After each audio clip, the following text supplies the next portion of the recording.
hustling vitamin products, and it's just that's just breathtaking.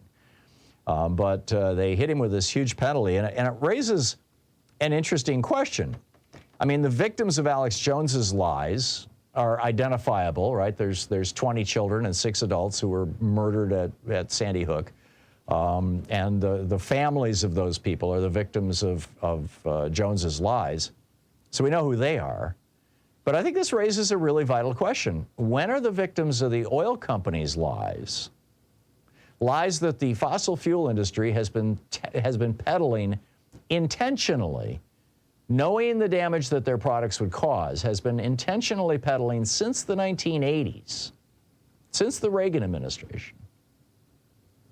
When will the victims of the oil companies' lies have their day in court?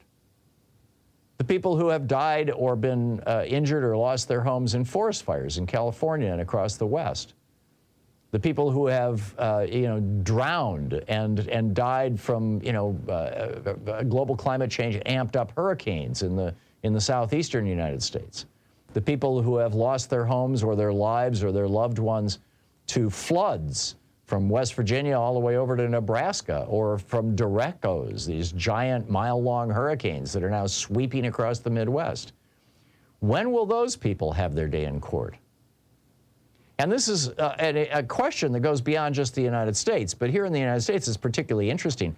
Back during the week of Christmas, 1953, a group of tobacco executives met discreetly with John Hill. He was the CEO of Hill & Knowlton, which was then the largest, most powerful, and most prestigious PR firm in the world.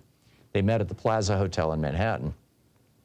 And they were freaked out because just in the last year, 1952, or throughout 1953, excuse me, this was Christmas 53, Time Magazine, Reader's Digest, and Life Magazine had all done major feature stories about the emerging science that showed that smoking tobacco caused lung cancer. And John Hill said, what you need to do is come up with an authoritative sounding group of scientists. He suggested they be called the Tobacco Industry Research Committee. The tobacco industry instead came up with what they called Project White Coat. And a Brown and Williamson tobacco company memo said, quote, doubt is our product, since it is the best means of competing with the body of fact that exists in the minds of the general public.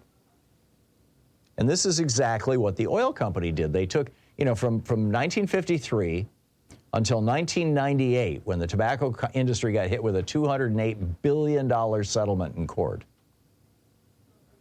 During all those years, that 40, 50, 60 years, whatever that is, 53 to, roughly 50 years, during that period of time, the tobacco industry rigorously paid people to lie, including Mike Pence. In 2000, Mike Pence wrote an op-ed that was published in the newspapers in Indiana saying that there's no clear link between tobacco and cancer.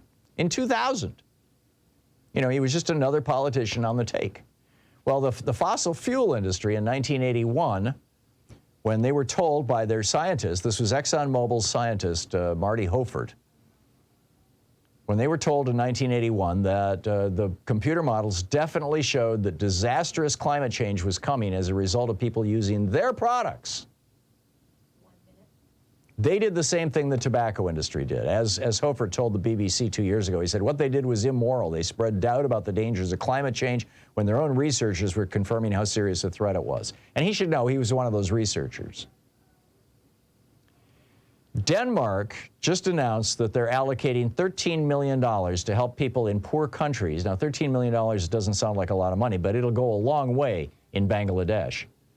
$13 million to help people who are hurt by the climate change caused by the fossil fuels burned in Denmark. More than half of all the fossil fuels burned on the planet Earth have been burned here in the United States.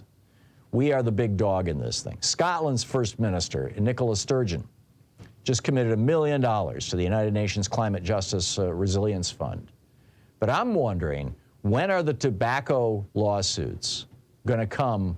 When is the Alex Jones kind of lawsuit? We're going to sue you for $1 billion for lying to us. When are these lawsuits going to come to the fossil fuel industry here in the United States? I don't have an answer to that question, but I think it's certainly a question worth asking out loud, and I'm asking it loudly over at HartmannReport.com. My daily take today is titled, "When Will the Victims of Oil Companies' Lies Get Their Day in Court?"